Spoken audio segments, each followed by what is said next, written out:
BJP ವತಿಯಿಂದ ಕಾಂಗ್ರೆಸ್ ಹಾಗೂ ದೇಶ ವಿರೋಧಿ ಶಕ್ತಿಗಳ ವಿರುದ್ಧ ಬೃಹತ್ ಪ್ರತಿಭಟನೆ.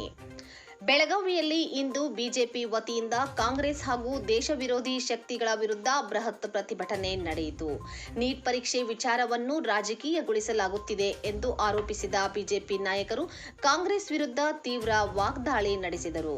ಬೆಳಗಾವಿಯಲ್ಲಿ ನಡೆದ ಪ್ರತಿಭಟನೆಯಲ್ಲಿ ಮಾತನಾಡಿದ ಬಿಜೆಪಿ ಮುಖಂಡರು, ನೀಟ್ ಪರೀಕ್ಷೆ ವಿಚಾರವನ್ನು ಮುಂದಿಟ್ಟುಕೊಂಡು ದೇಶದಲ್ಲಿ ಮತೀಯ ಶಕ್ತಿಗಳೊಂದಿಗೆ ಸೇರಿ ಅರಾಜಕತೆ ಸೃಷ್ಟಿಸುವ ಪ್ರಯತ್ನ ನಡೆಯುತ್ತಿದೆ ಎಂದು ಆರೋಪಿಸಿದರು. ಕೇಂದ್ರದಲ್ಲಿ ವಿರೋಧ ಪಕ್ಷವಾಗಿರುವ ಕಾಂಗ್ರೆಸ್ ತನ್ನ ರಾಜಕೀಯ ಲಾಭಕ್ಕಾಗಿ ವಿದ್ಯಾರ್ಥಿಗಳನ್ನು ಬಳಸಿಕೊಂಡು ದೇಶದಲ್ಲಿ ಅಶಾಂತಿ ಉಂಟು ಮಾಡಲು ಯತ್ನಿಸುತ್ತಿದೆ ಎಂದು ಟೀಕಿಸಿದರು. ರಾಜ್ಯದಲ್ಲಿ ಕಾಂಗ್ರೆಸ್ ಸರ್ಕಾರ ಕಾನೂನು ಸುವ್ಯವಸ್ಥೆ ಕಾಪಾಡುವಲ್ಲಿ ವಿಫಲವಾಗಿದೆ.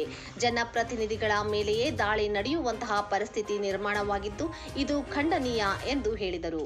ಈ ಪ್ರತಿಭಟನೆಯಲ್ಲಿ ವಿಭಾಗ ಪ್ರಭಾರಿ ಸಂಜಯ್ ಪಾಟೀಲ್, ಮಹಾನಗರ ಅಧ್ಯಕ್ಷೆ ಗೀತಾ ಸುತಾರ್, ಶಾಸಕ ವಿಠ್ಠಲ್ ಹಲಗೇಕರ್, ಮಾಜಿ ಶಾಸಕರಾದ ಅನಿಲ್ ಬೆನಕೆ, ಮಹಾಂತೇಶ್ ಕವಟಗಿಮಠ, ವಿಶ್ವನಾಥ್ ಪಾಟೀಲ್, ಮಹಾಂತೇಶ್ ದೊಡ್ಡಗೌಡರ್, ಅರವಿಂದ್ ಪಾಟೀಲ್ ಸೇರಿದಂತೆ ಹಲವು ಪದಾಧಿಕಾರಿಗಳು ಹಾಗೂ ಕಾರ್ಯಕರ್ತರು ಭಾಗವಹಿಸಿದ್ದರು.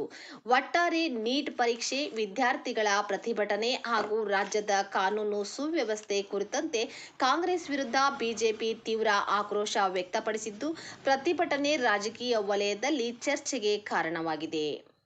ದೇಶದಲ್ಲಿ ನೀಟ್ ವಿದ್ಯಾರ್ಥಿಗಳ ಹೆಸರಿನಲ್ಲಿ ಇವತ್ತು ಜಗತ್ತಿನಲ್ಲಿ ಅತ್ಯಂತ ದೊಡ್ಡ ಪ್ರಜಾಪ್ರಭುತ್ವ ರಾಷ್ಟ್ರ ನಮ್ಮ ಭಾರತ. ಈ ಭವ್ಯ ಭಾರತದಲ್ಲಿ ಅರಾಜಕತೆಯನ್ನು ಸೃಷ್ಟಿ ಮಾಡಲು ಯಾವ ರೀತಿ ಬಾಂಗ್ಲಾದೇಶ ಮತ್ತು ನೇಪಾಳದಲ್ಲಿ ಆಯ್ತು ಅದೇ ರೀತಿ ಮಾಡ್ಬೇಕಂತ ಹೇಳಿ ಕೆಲವೊಂದು ಘಟ್ಟಬದ್ಧ ಹಿತಾಸಕ್ತಿಗಳು ಇದರಲ್ಲಿ ಕೈ ಜೋಡಿಸಿದವು. ಅವರಿಗೆ ವಿದೇಶಿ ಮೂಲದಿಂದಲೂ ಕೂಡ ಹಣ ಸಂದಾಯ ಆಗಿದೆ. ಭಾರತದಲ್ಲಿ ಶಾಂತಿಯನ್ನ ಕದಡಬೇಕು, ಭಾರತದ ಹೆಸರಿಗೆ ಮಸಿ ಬೆಳಿಬೇಕು, ಸನ್ಮಾನ್ಯ ನರೇಂದ್ರ ಮೋದಿ ಅವರ ಹೆಸರಿಗೆ ಒಂದು ಮಸಿ ಬೆಳಿಬೇಕು ಅನ್ನುವಂತ ಒಂದು ಮತಾಂಧ ಶಕ್ತಿಗಳ ಕುಮ್ಮಕ್ಕಿನಿಂದ ಇವತ್ತು ದೇಶದಲ್ಲಿ ಅರಾಜಕತೆಯನ್ನು ಸೃಷ್ಟಿ ಮಾಡ್ಬೇಕಂತ ಹೇಳಿ ಇವತ್ತು ಕೆಲವು ಜನ ಹೊಂಟಿದಾರ. ಇವತ್ತು ಈ ಹೋರಾಟದ ನೆಪದೊಳಗ ಈ ಹೋರಾಟ ಒಂದು ಸಮುದಾಯಕ್ಕೆ ಸೀಮಿತ ಆಗಿದೆ. ನಿನ್ನ ಬೆಳಗಾವಿಯಲ್ಲಿ ಹೋರಾಟವನ್ನ ಮಾಡಬೇಕಾದ್ರೆ ನೋಡಿದೀವಿ. ಆದ್ರೆ ವೈಯಕ್ತಿಕವಾಗಿ ಸನ್ಮಾನ್ಯ ನರೇಂದ್ರ ಮೋದಿ ಅವರ ನಿಂದನೆ ಮಾಡೋದಾಗಿರ್ಬೋದು, ಸನ್ಮಾನ್ಯ ನರೇಂದ್ರ ಮೋದಿ ಅವರ ಬಗ್ಗೆ ವೈಯಕ್ತಿಕ ಪ್ಲೇಕಾರ್ಡ್ಗಳನ್ನ ಪ್ರದರ್ಶನ ಮಾಡಿರ್ಬೋದು, ನಾವು ನೋಡಿದೀವಿ. ಆದ್ರೆ ಈ ಹೋರಾಟವನ್ನ ದಿಕ್ ತಪ್ಪಿಸುವಂತ ಕೆಲಸವನ್ನ ಇವತ್ತೊಂದು ಸಮುದಾಯದವರು ಮಾಡಾಕತ್ತಾರ. ಆದ್ರೆ ನರೇಂದ್ರ ಮೋದಿ ಅವರು ವೈಯಕ್ತಿಕ ನಿಂದನೆ ಮಾಡೋದು, ನರೇಂದ್ರ ಮೋದಿ ಅವರಿಗೆ ಮಸಿ ಬಳಿಯುವಂತ ಕೆಲಸವನ್ನು ಯಾರೇ ಮಾಡಿದ್ರು ಈ ಹೋರಾಟದ ಮುಖಾಂತರ ಅವ್ರಿಗೆ ಎಚ್ಚರಿಕೆಯನ್ನು ಕೊಡ್ತಾ ಇದ್ದೀವಿ. ಯಾರು ದೇಶ ದ್ರೋಹಿಗಳಾರ ಮೊದಲು ಅವ್ರು ಅರೆಸ್ಟ್ ಆಗ್ಬೇಕು, ಅವ್ರು ಬಂಧನ ಆಗ್ಬೇಕು. ಇವತ್ತು ವಾಂಗ್ಚುಕ್ ಅವರ ಪೈಕಿಸದ ಹೇಳಿದಾರ ಗೀತಾಂಜಲಿ ಅವರು, ಈ ಹೋರಾಟದ ಮುಖಾಂತರ ರಾಹುಲ್ ಗಾಂಧಿ ಅವರು ನಾಟಕ ಮಾಡಾಕತ್ತಾರ ಅಂತ ಹೇಳ್ತೀನಿ. ಈ ಹೋರಾಟದ ಮುಖಾಂತರ 20 ದಿನ ಗಂಟೆ ವಿದೇಶದಾಗಿದ್ದು ಈಗ ಬಂದು ಪ್ರತ್ಯಕ್ಷಕ್ಕೆ ಹೋರಾಟವನ್ನು ಮಾಡ್ತಾ ಇದ್ದಾರೆ ರಾಹುಲ್ ಗಾಂಧಿ ಅವರು. ಇವತ್ತು ಮೀನುಗಾರಿಕೆ ಇಲಾಖೆ ಮತ್ತು ಪಶುಸಂಗೋಪನೆ ಇಲಾಖೆ ಒಂದು ಆಡಿಯೋ ರಿಲೀಸ್ ಆಗಿದೆ. ಮೊಹಮ್ಮದ್ ಅನ್ನೋರು 80 ಲಕ್ಷ ರೂಪಾಯಿ ಇಲ್ಲಿ ಅವ್ಯವಹಾರ ನಡೆದ, 80 ಲಕ್ಷ ರೂಪಾಯಿ ಪ್ರತಿಯೊಬ್ಬರು ಭ್ರಷ್ಟಾಚಾರ ನಡೆದ. ರಾಹುಲ್ ಗಾಂಧಿ ಅವರು ಕರ್ನಾಟಕ ರಾಜ್ಯದಲ್ಲಿ ನಡೀತಕ್ಕಂಥ ಭ್ರಷ್ಟಾಚಾರ ಕಣ್ಣಿಗೆ ಕಾಣ್ತಾ ಇಲ್ಲ. ಇವತ್ತು ವಿದ್ಯಾರ್ಥಿಗಳು ಧಾರವಾಡದಲ್ಲಿ ಹೋರಾಟ ಮಾಡ್ಬೇಕಾದ್ರೆ ಲಾಠಿ ಚಾರ್ಜ್ ಮಾಡಿದವ್ರು ಯಾರು? ಈಗ ಭ್ರಷ್ಟ ಕಾಂಗ್ರೆಸ್ ಸರ್ಕಾರದವ್ರು ಲಾಠಿ ಚಾರ್ಜ್ ಮಾಡಿದವರು. ಅವಾಗ ಯಾಕೆ ಇವ್ರು ಹೋರಾಟ ಮಾಡಿಲ್ಲ, ಲಾಠಿ ಚಾರ್ಜ್ ಮಾಡಿದ್ರ ಅಂತೇಳಿ? ಅವಾಗ ಹೋರಾಟ ಮಾಡ್ಬೇಕಾಗಿತ್ತಲ್ಲ ಇವರು, ರಾಹುಲ್ ಗಾಂಧಿ ಅವರು ಅವಾಗ ಬಂದು ಕುತ್ಕೋಬೇಕಾಗಿತ್ತಲ್ಲ ಇಲ್ಲಿ ಕರ್ನಾಟಕದಲ್ಲಿ. ಕೆಲವೊಂದು ಬೋರ್ಡ್ ಎಕ್ಸಾಮ್ದಾಗ ತೆಲಂಗಾಣದ ಕಾಂಗ್ರೆಸ್ ಸರ್ಕಾರದ ಅಲ್ಲಿ ಪ್ರಶ್ನೆ ಪತ್ರಿಕೆ ಲೀಕ್ ಆಗಿದಾವು. ಹಿಮಾಚಲ ಪ್ರದೇಶದ ಕಾಂಗ್ರೆಸ್ ಸರ್ಕಾರದ ಅಲ್ಲಿ ಪ್ರಶ್ನೆ ಪತ್ರಿಕೆ ಲೀಕ್ ಆಗಿದಾವು. ಕೇರಳದಲ್ಲಿ ಆಗಿದೆ, ತಮಿಳುನಾಡಲ್ಲಿ ಆಗಿದೆ, ಪಂಜಾಬ್ನಲ್ಲಿ ಆಗಿದೆ, ಜಮ್ಮು ಕಾಶ್ಮೀರದಲ್ಲಿ ಆಗಿದೆ. ಅವಾಗ ಯಾಕೆ ಹೋರಾಟ ಮಾಡ್ಲಿಲ್ಲ? ಈಗ ಯಾಕೆ ಹೋರಾಟ ಮಾಡ್ತಾ ಇದ್ದಾರೋ? ಹೌದು, ವಿದ್ಯಾರ್ಥಿಗಳ ಅನ್ಯಾಯ ನಾವು ಒಪ್ಪುಗೊತ್ತೀವಿ. ಆದ್ರೆ ಸಿಬಿಐ ಎನ್ಕ್ವೈರಿ ಕೂಡ ಸನ್ಮಾನ್ಯ ಪ್ರಧಾನಮಂತ್ರಿ ಅವರು ಸಿಬಿಐ ಎನ್ಕ್ವೈರಿ ಹಾಕಿದಾರ. ಆದ್ರೆ ಯಾರು ತಪ್ಪು ಮಾಡಿದಾರೆ ಅವ್ರಿಗೆ ಕಟ್ಟಿ ಶಿಕ್ಷೆ ಕೊಡುವಂತ ತ್ವರಿತಗತಿ ನ್ಯಾಯಾಲಯನ ಸ್ಥಾಪನೆ ಮಾಡಿದಾರ.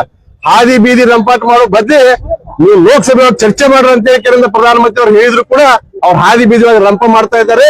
ಮತ್ತು ದೇಶದ ಘನತೆಗೆ ಕುತ್ತಲು ತರುವಂತ ಕೆಲಸವನ್ನ ಇವತ್ತು ವಿರೋಧಿಗಳ ಜೊತೆ ಕಾಂಗ್ರೆಸ್ ಕೂಡ ಕೈ ಜೋಡಿಸಿದೆ. ಇವತ್ತು ರಾಷ್ಟ್ರ ವಿರೋಧಿ ಕಾಂಗ್ರೆಸ್ ರಾಷ್ಟ್ರ ವಿರೋಧಿಯಾಗಿ ಇವತ್ತು ಕುಮ್ಮಕ್ಕನ್ನು ನೀಡುತ್ತಿರುವ ಸಿಜೆಪಿ ವಿದೇಶ ಮೂಲಗಳಿಂದ ದೇಣಿಗೆ ಸಂಗ್ರಹವನ್ನು ಮಾಡಿ ಇವತ್ತು ಭಾರತದಲ್ಲಿ ಅರಾಜಕತೆಯನ್ನು ಸೃಷ್ಟಿ ಮಾಡ್ಲಿಕ್ಕೆ ಹೊರಟಿದ್ದಾರೆ. ಅವ್ರು ಎಲ್ಲರಿಗೂ ಧಿಕ್ಕಾರ. ಆದ್ರೆ ವಿದ್ಯಾರ್ಥಿಗಳ ಬಗ್ಗೆ ನಮಗೂ ಕಳಕಳಿ ಅದ, ಕರುಣೆ ಅದ. ಆದ್ರೂ ಕೂಡ ಅವ್ರ ಹೆಸರಿನಲ್ಲಿ ಇವರು ದೇಶ ವಿರೋಧಿ ಘೋಷಣೆಗಳನ್ನ ಕೂಗಿ ದೇಶ ವಿರೋಧಿ ಚಟುವಟಿಕೆ ಮಾಡಿದ್ರೆ ಅದು ಭಾರತೀಯ ಜನತಾ ಪಾರ್ಟಿ ಇವತ್ತು ತೀವ್ರವಾಗಿ ಖಂಡಿಸ್ತದ. ಇವತ್ತು ಮೊನ್ನೆ ಅಂತ ಹೋರಾಟದಲ್ಲಿ ನಮ್ಮ ಶಾಸಕರು ಮತ್ತು ಕಾರ್ಯಕರ್ತರ ಮೇಲೆ ಹಲ್ಲೆ ಆಯ್ತು, ಮೊಟ್ಟೆಯನ್ನು ಎಸೆದಿದ್ರು. ಆದ್ರೆ ಇವತ್ತು ಕಾಂಗ್ರೆಸ್ ಪಕ್ಷದಲ್ಲಿ ಇವತ್ತು ಲಾಂಗು ಮಚ್ಚಿಕೊಂಡು ಇಟ್ಕೊಂಡು ಇವತ್ತು ಗುಂಡಾ ರಾಜ್ಯವನ್ನ ಕಾಂಗ್ರೆಸ್ನವರು ಮಾಡ್ಲಿಕ್ಕೆ ಹೊರಟಿದ್ದಾರೆ. ಇವತ್ತು ಮುಖ್ಯಮಂತ್ರಿಗಳು ಯಾರು ಶಿಷ್ಯರು, ಪ್ರದೇಶ ಕಾಂಗ್ರೆಸ್ ಅಧ್ಯಕ್ಷರು ಯಾರು ಶಿಷ್ಯರು, ಕೋತಾಲ್ ರಾಮಚಂದ್ರ ಅವ್ರ ಶಿಷ್ಯರು. ಇವತ್ತು ರಾಜ್ಯದಲ್ಲಿ ಗುಂಡಾ ಸರ್ಕಾರ ಇದೆ, ಗುಂಡಾ ಕಾಂಗ್ರೆಸ್ ಸರ್ಕಾರ ಇದೆ. ಇವತ್ತು ಮೊನ್ನೆ ಹೋರಾಟದಲ್ಲಿ ಕೂಡ ಹಿಂಸಾಚಾರ ಆಗ್ಲಿಕ್ಕೆ ಕಾರಣ ಯಾರು, ಅದನ್ನೆಲ್ಲ ಪತ್ತೆ ಹಚ್ಚಿ ಅಂತವ್ರ ಮೇಲೆ FIR ಮಾಡಿ ಅವ್ರು ಅರೆಸ್ಟ್ ಮಾಡ್ಬೇಕು. ಇವತ್ತು ಲಾಂಗು ಮಚ್ಚು ತಗೊಂಡು ಹೋರಾಟ ಬರ್ತಾರೆ, ಕಲ್ಲು ತಗೊಂಡು ಹೋರಾಟ ಹೋಗ್ತಾರೆ. ಇವರು ಹೋರಾಟ ಮಾಡೋದ್ರೆ ಶಾಂತಿಯುತವಾಗಿ ಪ್ರತಿಭಟನೆ ಮಾಡಬೇಕು, ಹೋರಾಟ ಮಾಡಬೇಕು. ಅದನ್ನ ಬಿಟ್ಟು ಪೊಲೀಸರ ಮೇಲೆ ಹಲ್ಲೆ ಮಾಡೋದು, ಸಾರ್ವಜನಿಕ ಆಸ್ತಿ ಪಾಸ್ತಿಗೆ ಹಾನಿ ಮಾಡೋದು, ಯಾವ ರೀತಿ ಇವ್ರು ಹೋರಾಟ ಶಾಂತಿಯುತ ಇರಲಿ. ಪ್ರಜಾಪ್ರಭುತ್ವದಲ್ಲಿ ಹೋರಾಟ ಮಾಡ್ಲಿಕ್ಕೆ ಎಲ್ಲರಿಗೂ ಹಕ್ಕು ಇದೆ. ಆದ್ರೆ ಪ್ರಜಾಪ್ರಭುತ್ವ ವ್ಯವಸ್ಥೆಯಲ್ಲಿ ಹೋರಾಟ ಮಾಡಬೇಕು. ಅದನ್ನ ಬಿಟ್ಟು ಹಿಂಸಾಚಾರ ಕೇಳಿದ್ರೆ ಅದು ಭಾರತೀಯ ಜನತಾ ಪಾರ್ಟಿ ತೀವ್ರವಾಗಿ ಖಂಡಿಸ್ತದೆ. ಅದನ್ನ ಬಲವಾಗಿ ನಾವು ವಿರೋಧಿಯನ್ನು ಮಾಡ್ತಾ ಇದ್ದೇವೆ ಮತ್ತು ರಾಷ್ಟ್ರ ವಿರೋಧಿಯನ್ನು ಕೆಲಸವನ್ನು ಅವ್ರು ಮಾಡ್ತಾ ಇದ್ದಾರೆ. ಅವ್ರ ಮ್ಯಾಗ ಶಿಸ್ತು ಕ್ರಮವನ್ನ ಕೈಗೊಳ್ಬೇಕಂತ ಈ ಸಂದರ್ಭದಲ್ಲಿ ತಮ್ಮ ಮುಖಾಂತರ ಆಗ್ರಹವನ್ನ ಮಾಡ್ತೀವಿ.